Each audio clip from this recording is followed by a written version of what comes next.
Hello, नमस्कार। मेरा नाम दलबीर है और मेरे इस यूट्यूब चैनल में आपका स्वागत है। मेरे इस यूट्यूब चैनल का नाम इंडियन टेक्निकल फार्मिंग है और आज मैं आपके लिए एक खेती से जुड़ी एक नई वीडियो लेकर आया हूं। इस वीडियो में आज मैं आपको बताता हूं कि देसी कपास की bang, bang.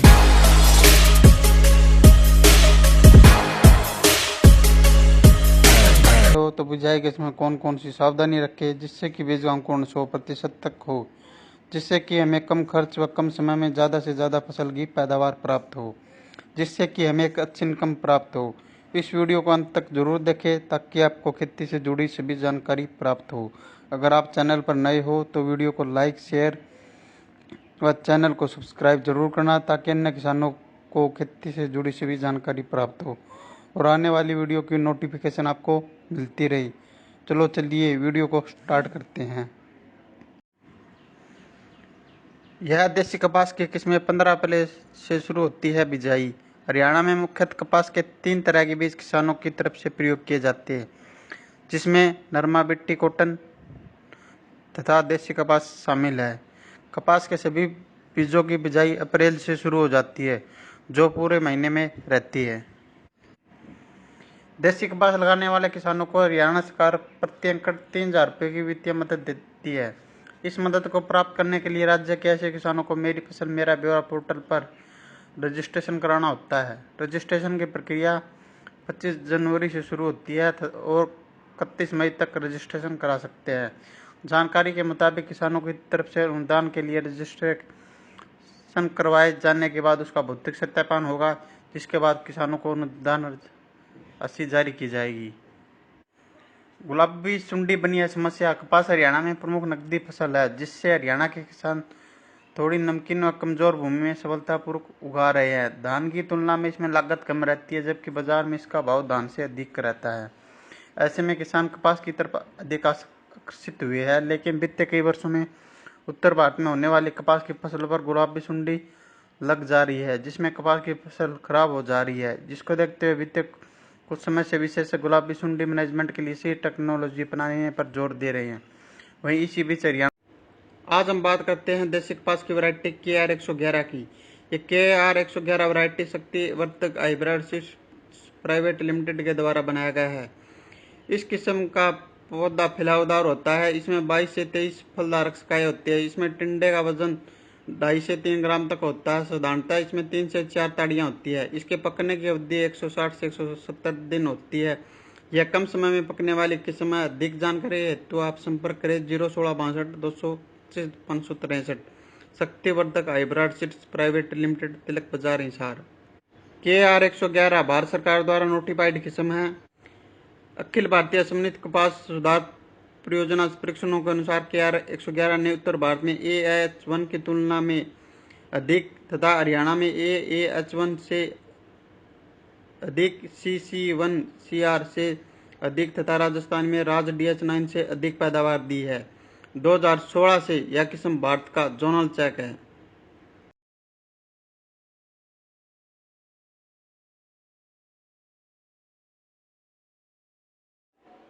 कली व फूल बनने से पहले की अवस्था बोक्की में सुंडियां प्रभावी रहती है, जो बोक्की को खाती रहती है, जिनकी ओर किसान का ध्यान ही नहीं जाता है। उस समय देसी कपास में पौधों पर फूल दिखाई नहीं देती है। ये सुंडियां फूल और फूलों को खाती रहती है। बाद में किसान का ध्यान इस ओर जाता है। अतः फसल बचाने हेतु ट्रेसर का पहला स्प्रे जुलाई के प्रथम सप्ताह में अवश्य करे। उस समय किसान यह न देखे कि उसमें कोई कीड़ा है या नहीं है। अक्सर किसान यह भी सोचता कि बरसात आएगी तो ही स्प्रे करूँगा। अंततः किसान भाई बरसात आने या पानी लगाने का इंतजार न करे। ट्रेसर के पहले छिड़काव के बाद 70 मिलीमीटर ट्रेसर या 150 ग्राम टाकुमी प्रति एकड़ का स्प्रे 10 से 15 दिन के अंतराल पर दोहराते रहे। पुष्प अवस्था में NPK 19-19 के घोल तथा 50 मिलीलीटर प्लानोफिक्स का प्रति एकड़ छिड़काव अवश्य दोहराए। जब फल या टिंडे बनने आरंभ हो जाए तो उसमें 13-045 के स्प्रे को कम से कम 2 बार दोहराई, जिससे फलों को अधिक खुराक मिल सके। इससे आपकी पैदावार ज़्यादा होगी। कृपया ध्यान दें कि किसान भाई दवा का छिड़काव करते समय यह सुनिश्चित कर ले कि टैंक या टंकी से गेहूं की फसल में 2,4-D दवा का प्रयोग नहीं किया गया हो। आज हम बात करते हैं देसी कपास की वैज्ञानिक खेती के बारे में। नंबर 1, देसी कपास की बिजाई के लिए उपयुक्त समय। नंबर 2, खेत का चुनाव। नंबर 3, मिट्टी की जांच। नंबर 4, पानी की जांच। नंबर 5, भूमि। नंबर 6, जलवायु। नंबर 7, खेत की तैयारी। नंबर 8, फसल पद्धति या फसल चक्कर। नंबर 9, बीज का चुनाव, बीज की उन्नत किस्में, बीज का उपचार, बीज की मात्रा। नंबर 10, बिजाई या फसल की बुआई। नंबर 11, फसल की बुआई सिंचित तथा असिंचित क्षेत्रों में। नंबर 12, खरपतवार की रोकथाम। नंबर 13, 30 दिन बाद सिंचाई। नंबर 14, 30 दिन बाद निराई या गुड़ाई। नंबर 16, 60 दिन बाद सिंचाई या फिर वर्षा। नंबर 15, जल का प्रबंधन। नंबर 16, कीट व रोग का प्रबंधन। नंबर 17, स्प्रे इमिडाक्लोप्रिड, मोनो असाटाप, फंगस के लिए कॉपर ऑक्सीक्लोराइड इत्यादि। वह फल फूलों के बढ़वार के लिए टॉनिक का प्रयोग। नंबर 1, प्लानोफिक्स। नंबर 2, कल्टार। नंबर 17, फसल में खाद का उपयोग, फिर चुनाई, फिर भंडारण। ये मुख्य स्टेप है जो देसी कपास की फसल में उपयोग किए जाते हैं। अब हम बात करते हैं देसी कपास की पूरी वैज्ञानिक खेती के बारे में। नंबर 1, उपयुक्त समय। देसी कपास की बिजाई का उपयुक्त समय अप्रैल व मई महीना होता है। बाजार में कपास की बहुत सी वैरायटियाँ उपलब्ध होती है। अप्रैल महीने के बिजाई के लिए हम अगेती वैरायटी व 15 मई के बाद हम देसी कपास के लिए 75 वैरायटी का ही चुनाव करते हैं। नंबर 2, खेत का चुनाव। इसके बाद हम देसी कपास की बिजाई के लिए हम खेत का चुनाव करते हैं। अगर पहले उस खेत में सरसों की बिजाई की थी तो सरसों के फन्नों को रोटावेटर की सहायता से 1-2 बार अच्छी तरह से जुताई कर दे ताकि सरसों के फन्ने अच्छी तरह से मिट्टी में मिल जाए। फिर आप हैरो की सहायता से 1-2 बार अच्छी तरह जुताई कर दे। फिर आप लेजर लेवलर की सहायता से खेत को समतल कर दे ताकि खेत की सिंचाई अच्छी तरीके से हो जाए। अब हम बात करते हैं देसी कपास की खेती के लिए मिट्टी की जांच। सबसे पहले अपने खेत की मिट्टी की जांच करवा ले, जिससे हमें यह पता चल जाता है कि मिट्टी में किन किन पोषक तत्वों की कमी है और खेत की मिट्टी किन किन फसलों के लिए उपयुक्त है और इस मिट्टी में कौन कौन सी फसलें उगाई जा सकती है, जैसे गेहूँ, चना, अरहर, सरसों, राया, बरसीन, गन्ना, आलू, मक्का, बाजरा, कपास इत्यादि। मिट्टी की जांच से हमें यह पता चल जाता है कि इसका पीएच मान कितना है। देसी कपास की बिजाई फास्फोरस व पोटाश बिजाई के समय पोरे। अगर फास्फोरस बिजाई पर नहीं डाली गई है तो बोक्की पर पोरे। बोक्की का मतलब फूल आने पर पोरे। आदि नाइट्रोजन बोक्की के समय 45 से 60 दिन व शेष नाइट्रोजन फूल निकलते समय कतारों में दोनों ओर डाली। अगर गेहूं के बाद कपास ले रहे हैं तो बोक्की के समय डाली जाने वाली नाइट्रोजन बिजाई पर पोरे। अब हम बात करते हैं पानी की जांच की। अगर आप फसल की बिजाई के लिए नहरी पानी का इस्तेमाल करते हैं तो यह सभी प्रकार की फसलों के लिए बहुत अच्छा है और इसमें बीज का अंकुरण 100% तक हो जाता है। अगर आप वर्षा के बाद फसल की बिजाई करते हैं तो बीच में बीज का अंकुरण 100% तक हो जाता है। अगर आप बिजाई के समय ट्यूबवेल के पानी का इस्तेमाल करते हैं तो आप इस ट्यूबवेल के पानी की जांच करवा लें। अगर ट्यूबवेल का पानी पीने में भी मीठा है तो इसका पानी का पीपीएम ज़्यादा हो सकता है और बीज के अंकुरण के समय यह एक समस्या बन जाता है। अगर पानी का पीपीएम 1000 से कम है और इसमें सभी प्रकार की फसलों के लिए अच्छा है और इसमें बीज का अंकुरण 100% तक हो जाता है। अगर पानी का पीपीएम 1000 से ज़्यादा है तो इसमें बीज का अंकुरण सही तरीके से नहीं हो पाता, इससे हमारा नुकसान हो जाता है। इसलिए पानी की जांच करवाना भी बहुत ज़रूरी है।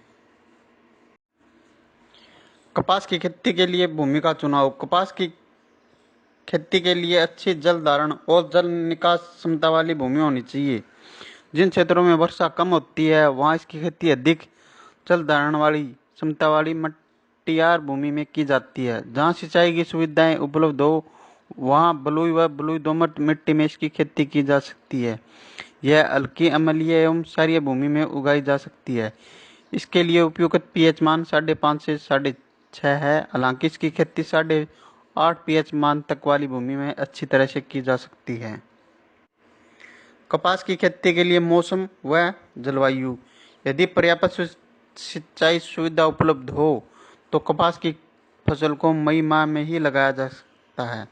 सिंचाई की पर्याप्त उपलब्धता न होने पर मानसून की उपयुक्त वर्षा होते ही कपास की फसल उगा सकते हैं। कपास की उत्तम फसल के लिए आदर्श जलवायु का होना आवश्यक है। फसल के उगने के लिए कम से कम 16 डिग्री सेंटीग्रेड और अंकुरण के लिए आदर्श तापमान 32 से 34 डिग्री सेंटीग्रेड होना उचित है। इसके बढ़वार के लिए 21 से 27 डिग्री तापमान होना चाहिए। फल लगते समय दिन का तापमान 25 से 30 डिग्री सेंटीग्रेड और रातें ठंडी होनी चाहिए। कपास के लिए कम से कम 50 डिग्री सेंटीमीटर वर्षा का होना आवश्यक है। 125 सेंटीमीटर से अधिक वर्षा का होना कपास के लिए हानिकारक होता है। कपास की उन्नत खेती के लिए खेत की तैयारी। उत्तरी भारत में कपास की खेती मुख्यतः सिंचाई आधारित होती है। इन क्षेत्रों में खेत की तैयारी के लिए 1 सिंचाई कर 1 से 2 गहरी जुताई करनी चाहिए। इसके बाद 3 से 4 हल्की जुताई कर पट्टा लगाकर बुआई करनी चाहिए। कपास का खेत तैयार करते समय इस बात का ध्यान रखना चाहिए कि खेत पूर्णतः समतल हो ताकि मिट्टी की जल धारण व जल निकास क्षमता दोनों अच्छी हो। यदि खेतों में खरपतवार की ज़्यादा समस्या न हो तो बिना जुताई या न्यूनतम जुताई से भी कपास की खेती की जा सकती है। दक्षिणी व मध्य भारत में कपास वर्षा आधारित काली भूमि में उगाई जाती है। इन क्षेत्रों में खेत तैयार करने के लिए गहरी जुताई मिट्टी पलटने वाले हल से रबी फसल की कटाई के बाद करनी चाहिए, जिसमें खरपतवार नष्ट हो जाते हैं और वर्षा जल का संचय अधिक होता है। इसके बाद 3 से 4 बार हैरो चलाना काफ़ी होता है। बुआई से पहले खेत में पट्टा लगाते हैं ताकि खेत समतल हो जाए, या फिर आप लेजर लेवलर की सहायता से खेत को समतल कर सकते हो। अगर आप गोबर की खाद का इस्तेमाल करते हो तो 8 से 10 ट्रॉली 1 एकड़ के लिए पर्याप्त रहती है। यह खाद मिट्टी में अच्छी तरह मिलाकर जमीन को समतल कर दे। अब हम बात करते हैं फसल पद्धति या फसल चक्कर। फसल चक्कर एक ऐसी प्रणाली है जिसमें फसलों को इस क्रम में बोया जाता है जिससे कि मृदा की उर्वरता शक्ति बनी रहे। एक सफल उत्पादन के लिए उत्तरदायी प्रमुख कारकों में से एक फसल चक्कर एक महत्वपूर्ण स्थान रखता है। फसल चक्कर अपनाने का मुख्य उद्देश्य प्राकृतिक संसाधनों का उपयोग करके उसमें अधिक फसल उत्पादन करना होता है। किसी भी खेत में फसल को अदल बदल कर बोना, हेरफेर कर बोना फसल चक्कर कहलाता है। ऐसा करने से मृदा की उर्वरता शक्ति बनी रहती है और पैदावार भी बहुत अच्छी होती है। किसी भी खेत में एक निश्चित समय में उसकी मृदा की उर्वरता शक्ति को बनाए रखने जाने वाली फसलों के क्रम को फसल चक्कर कहते हैं।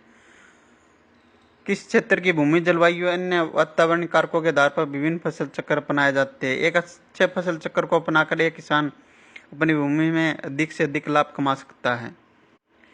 फसल चक्करों की संख्या 3 होती है। 1 वर्षीय फसल चक्कर जैसे मक्का के बाद गेहूँ, 2 वर्षीय फसल चक्कर ज्वार, बरसीन, धान, मक्का। इसके अतिरिक्त फसलों के चक्रों के आधार पर फसल चक्र को वर्गीकृत किया गया है। रबी की फसल में अपनाए जाने वाले फसल चक्कर, खरीफ की फसलों में अपनाए जाने वाले फसल चक्कर और जायद की फसलों में अपनाए जाने वाले फसल चक्कर। फसल चक्कर के सिद्धांत। उथली जड़ वाली फसलों के बाद गहरी जड़ वाली फसलों को उगाना चाहिए। अधिक खाद की आवश्यकता वाली फसलों के बाद कम खाद की आवश्यकता वाली फसलों को उगाना चाहिए। अधिक जल की आवश्यकता वाली फसलों के बाद कम जल की आवश्यकता वाली फसलों को उगाना चाहिए। फलीदार फसलों के बाद अफलीदार फसलों को उगाना चाहिए। कृषि संसाधनों का प्रयोग क्षमतापूर्ण ढंग से करना चाहिए। भूमि कटाव से प्रभावित क्षेत्रों में फसल चक्र में आच्छादित फसलों का समावेश होना चाहिए। फसल चक्र के लाभ। किसी खेत के प्रति इकाई क्षेत्रफल में से एक निश्चित समय में होने वाले उत्पादन में वृद्धि होती है।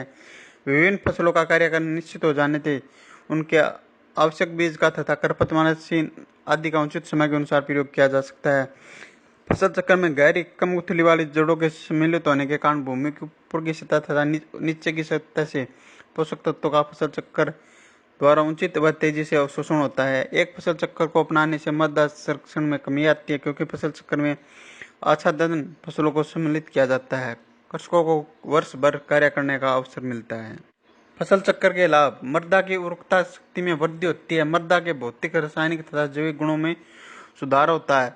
सघन फसल चक्रों को अपनाने से भूमि में जीवांश पदार्थ की मात्रा में वृद्धि होती है। उचित फसल चक्र को अपनाने से भूमि में पनपने वाले विभिन्न बीमारियों के प्रभाव में कमी आती है। फसल चक्र अपनाने से कीटों तथा खरपतवारों पर भी नियंत्रण होता है।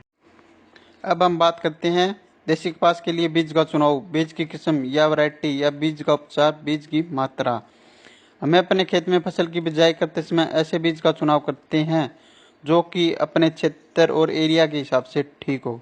बीज का चुनाव में मिट्टी, समय व पानी के अनुसार ही करना होता है, क्योंकि दोमट मिट्टी के लिए अलग, रेतीली जमीन के लिए अलग अलग व समय के अनुसार अलग अलग वैरायटी मार्केट में उपलब्ध होती है। बीज की वैरायटी, हम एक ऐसी वैरायटी का चुनाव करते हैं जो हमारे क्षेत्र व जमीन व पानी के हिसाब से ज़्यादा उत्पादन देती हो। हमें एक ऐसी कंपनी के बीज का चुनाव करना होता है जो कंपनी सरकार के द्वारा रजिस्टर्ड हो, जैसे राशि, यूएसए, शक्तिवर्धक। बीज खरीदते समय हमें बीज का पक्का बिल अवश्य लेना चाहिए, जिससे कि बीज के डुप्लीकेट होने के चांस कम होते हैं और एक अच्छा ओरिजिनल बीज हमें एक अच्छा उत्पादन देता है। अब हम बात करते हैं बीज के उपचार की। हम बीमारी की रोकथाम के लिए हम बीज का उपचार करते हैं, जिसे हम FIR भी कहते हैं, जिसे हम फंगिसाइड, इंसेक्टिसाइड और राइजोबियम कल्चर भी कहते हैं। सबसे पहले हम बीज को फंगिसाइड की दवाइयों से उपचार करते हैं, फिर हम उसको इंसेक्टिसाइड की दवाइयों से उपचार करते हैं। इंसेक्टिसाइड दवाइयों के उपचार का मतलब उसे इंसेक्ट की बीमारियों से रोकथाम के लिए किया जाता है। फिर हम राइजोबियम कल्चर से उपचार करते हैं, जो कि पैदावार बढ़ाने में वृद्धि मदद करता है।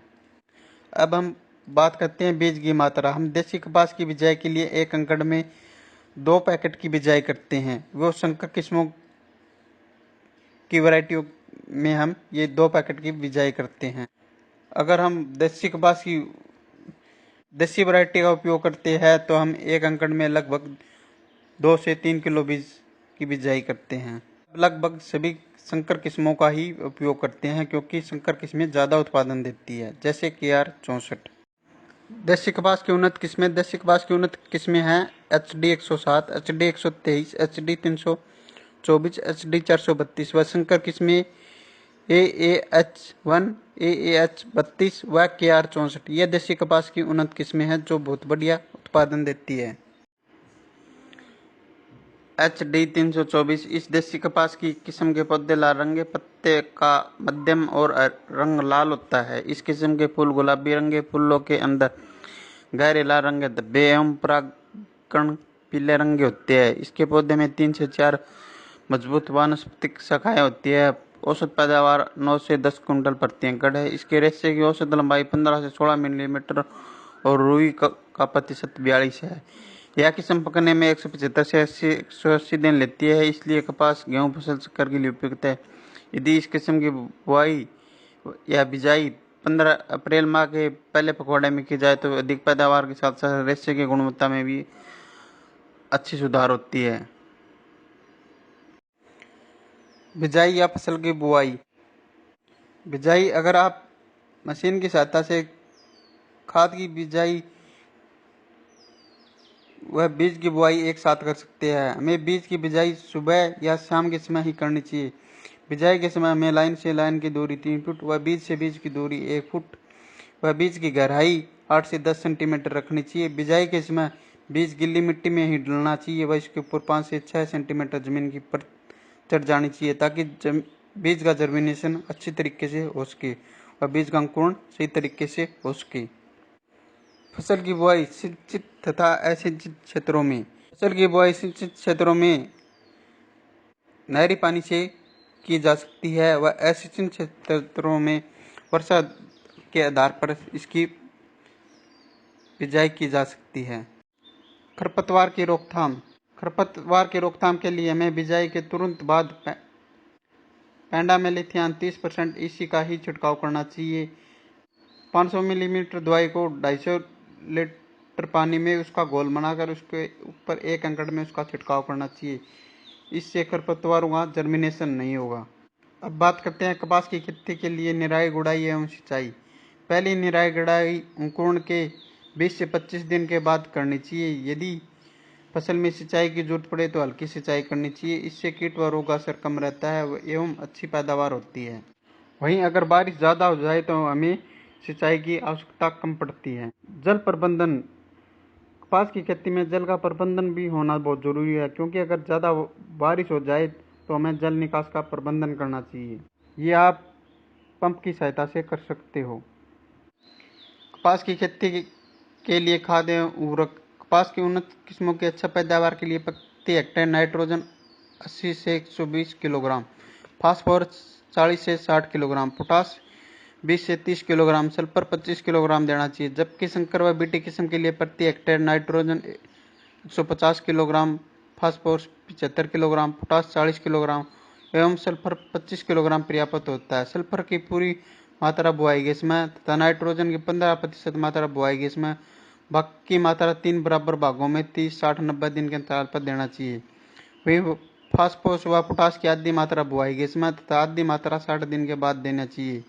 वहीं अच्छी पैदावार के लिए अब हम बात करते हैं कपास की फसल में लगने वाले प्रमुख कीट। गुलाबी सुंडी कपास की फसल के लिए अगर कोई सबसे बड़ा दुश्मन कीट है तो वह है गुलाबी सुंडी, जो अपना पूरा जीवन उसके पौधे पर बिताती है। यह कपास के छोटे पौधे, कली व फूल को नुकसान पहुंचाकर पूरी फसल को नष्ट कर देती है। इसका प्रकोप हर साल होता है। प्रबंधन: इसके नियंत्रण के लिए कोरोमंडल के कीटनाशक फेंडाल 50% ईसी का छिड़काव करें। फेंडाल एक बहुआयामी कीटनाशक है। यह कीड़े पर लंबे समय तक नियंत्रण रखता है। इसके अलावा इसमें तेज तीखी गंध होती है जो वयस्क कीट को अंडा देने से रोकती है। सफेद मक्खी: यह कीट देखने में पीले रंग का होता है, लेकिन इसका शरीर सफेद मोम जैसे पाउडर से ढका होता है। यह पौधे की पत्तियों पर एक चिपचिपा तरल पदार्थ छोड़ता है एवं पत्तियों का रस चूसता है। प्रबंधन: सफेद मक्खी कीट प्रबंधन के लिए कोरोमंडल का फिनियो कीटनाशक का प्रयोग करें। फिनियो में 2 अनोखी कीटनाशकों की जोड़ी है जो 2 विभिन्न कार्यशैलियों से काम कर सकते हैं। इसके अलावा यह पाइटोरानिक प्रभाव से युक्त है, जिसमें कीड़ों का तुरंत और लंबे समय तक समाप्त करने की क्षमता होती है। यह सफेद मक्खी के सभी चरणों जैसे अंडा, निप, वयस्क को एक बार में समाधान उपलब्ध कराता है। इसकी प्रति एकड़ 400 से 500 मिलीमीटर की मात्रा की जरूरत पड़ती है। अब हम बात करते हैं माहू या फिट कीट की। यह बेहद कोमल कीट होता है जो दिखने में मटमैले रोग का होता है। माहू कीट कपास की पत्तियों को खुरचकर उसका रस चूस लेता है। इसके बाद पत्तियों पर एक चिपचिपा पदार्थ छोड़ता है। प्रबंधन: इसकी कीट की रोकथाम के लिए कोरोमंडल के फिनियो कीटनाशक का छिड़काव करें। अगर आप दूसरे कीटनाशक का छिड़काव कर सकते हो तो आप डॉक्टर की सहायता के अनुसार। तेला कीट: काले रंग का यह कीट पौधों की पत्तियों को खुरचकर उसका रस पी जाता है। इसके लिए बाजार में बहुत सी कीटनाशक दवाइयाँ उपलब्ध है। आप तेला कीट के लिए संपर्क करें। हरा मच्छर: यह देखने में 5 भुजाएं कर और पीले रंग का होता है। इसके कीट के आगे के पंखों पर एक काला धब्बा पाया जाता है जो कपास की शिशु एवं वयस्क अवस्था में पत्तियों का रस चूसता है, जिससे पत्तियां पीली पड़कर सूखने लगती है। प्रबंध: इसके कीट के प्रबंध के लिए पूरे खेत में प्रति एकड़ 10 पीले प्रपंच लगाने चाहिए। इसके अलावा 5 मिलीमीटर नीम तेल को 1 मिलीमीटर टिनोपाल या सैंडोविट को प्रति लीटर पानी के साथ घोल बनाकर छिड़काव करें। मीलीबग: इस प्रजाति के कीट की मादा पंखविहीन होती है, वहीं इसका शरीर सफेद पाउडर से ढका होता है। हालांकि इस कीट के शरीर पर काले रंग के पंख होते हैं तो सुखाव, तन्ने, फूल, पूरी, पर्णवर्त तथा घंटों का रस चूस जाता है। इसके बाद इस मीठा चिपचिपा पदार्थ छोड़ता है। इस कीट प्रबंधन की रोकथाम के लिए पूरे खेत के आसपास पीले प्रपंच लगाएं। अब हम बात करते हैं कपास की फसल में लगने वाले प्रमुख रोग। नंबर 1 जीवाणु झुलसा एवं कोणीय धब्बा रोग। नंबर 2 मायरोथोसिस पत्ती धब्बा रोग। नंबर 3 अल्टरनेट या पत्ती धब्बा रोग। नंबर 4 पौध अंगमारी रोग। जीवाणु झुलसा एवं कोणीय धब्बा रोग: यह रोग पौधे के वायवीय भागों को नुकसान पहुंचाता है, जहां छोटे गोल धब्बे बन जाते हैं जो बाद पीले पड़ जाते हैं। यह कपास की पत्तियों और घंटों को भी नुकसान पहुंचाता है। इस रोग के कारण घंटा समय से पहले ही खुल जाता है, जिससे रेशा खराब हो जाता है। इसके रोकथाम के लिए अनुशंसित कीटनाशक का ही प्रयोग करें। नंबर 2 मायरोथिसियम पत्ती धब्बा रोग: इस रोग के कारण पत्तियों पर हल्के और बाद में बड़े भूरे धब्बे बन जाते हैं। इसके बाद पत्तियां टूटकर नीचे गिर जाती है। इससे 25 से 30% उत्पादन में कमी आ जाती है। रोकथाम के लिए अनुशंसित कीटनाशक का ही प्रयोग करें। अल्टरनेट या पत्ती धब्बा रोग: मौसम में अत्यधिक नमी के कारण पत्तियों पर हल्के भूरे रंग के धब्बे बन जाते हैं, जिसके कारण आखिर में पत्तियां टूटकर गिर जाती है। ठंडे में मौसम में इस रोग उग्रता अधिक होती है। इसके रोकथाम के लिए अनुशंसित कीटनाशक का ही या डॉक्टर के परामर्श के अनुसार ही इस कीटनाशक का प्रयोग करें। नंबर 4, पौधंगमारी रोग। यह रोग पौधे की मूसले जड़ों को छोड़कर मूल तंतुओं को नुकसान पहुंचाता है, जिसके कारण पौधा मुरझा जाता है। रोकथाम के लिए अनुशंसित कीटनाशक का ही प्रयोग करें। अब हम बात करते हैं कपास में स्प्रे। कपास में 30 दिन के बाद हल्के दवाई का ही स्प्रे करें, जैसे इमिडाक्लोप्रिड मोनो। उसके बाद आप बीमारी के अनुसार भी आप स्प्रे कर सकते हो, या फिर आप टाटा आसाटाप 50% इसी का छिड़काव करें। अगर आप फंगस की दवाई की बीमारी के लिए रोकथाम के लिए छिड़काव करते हैं तो आपको पेरोक्सीक्लोराइड का ही प्रयोग करिए। अगर आपके खेत में फल फूलों की संख्या को बढ़ाना चाहते हो तो प्लानोफिक्स कल्टार जैसे टॉनिक का प्रयोग करें, जो खेत में फूलों की संख्या में बहुत भारी मात्रा में ज़बरदस्त वृद्धि करता है, जिससे फूलों की संख्या में वृद्धि होती है, वह फूलों का झड़ना बंद हो जाता है, इससे उत्पादन में भारी वृद्धि होती है। अब बात करते हैं उत्पादन की। कपास की खेती से उत्पादन। कपास की चुनाई लगभग नवंबर व दिसंबर के पहले सप्ताह तक हो जाती है। इसकी उत्पादन की बात करें तो प्रति हेक्टेयर 20 से 25 क्विंटल पर हेक्टेयर तक उत्पादन हो जाता है। वहीं बिट्टी किस्मों का लगभग 30 क्विंटल तक उत्पादन होता है। इसकी चुनाई कर ली जाती है और फिर इसका भंडारण कर लिया जाता है। अगर आपको ये वीडियो पसंद आए तो इस वीडियो को ज़्यादा से ज़्यादा लाइक, शेयर, कमेंट करें व इंडियन टेक्निकल चैनल को सब्सक्राइब करें।